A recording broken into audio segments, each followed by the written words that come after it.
thinking of our ecosystems in the same way that we rear our children is at the core of how we succeed as we move forward. You know, no one that I know is looking at their kids and rearing their kids purely for profit.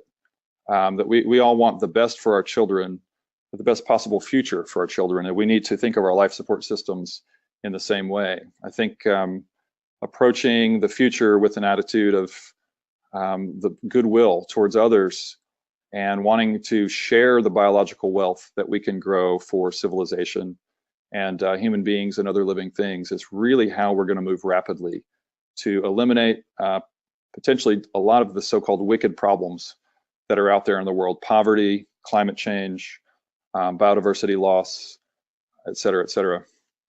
And so lastly, globalization really requires an economy of environmental stewardship going forward.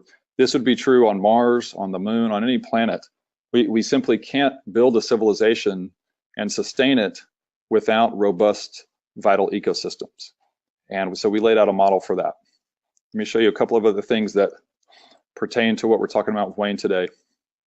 Protecting and restoring our life support systems should be our #1 priority. And we've talked about this idea of mosaics.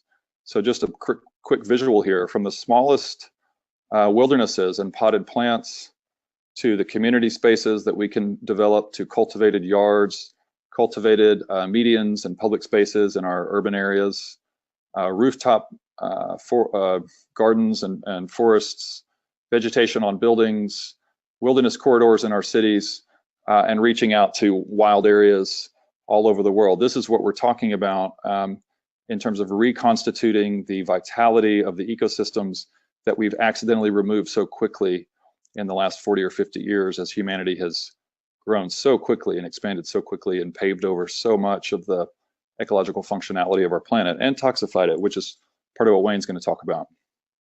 And so here's my last little review slide. The idea of biospheric restoration is, again, about restoring the sum of the parts. And there are a bunch of reasons here, but I just want you to glance at the underlined words in the middle there. That we're talking about the importance of everything from the micro scale in our local soils and backyards, the areas closest to where you live and work, all the way to the macro and global scales. So urban corridors to wilderness corridors to, as I mentioned, the biggest wild ecosystems on the planet. And so we're looking at small to mid-size to connected mid-size to very large wild ecosystems and bringing them all back together.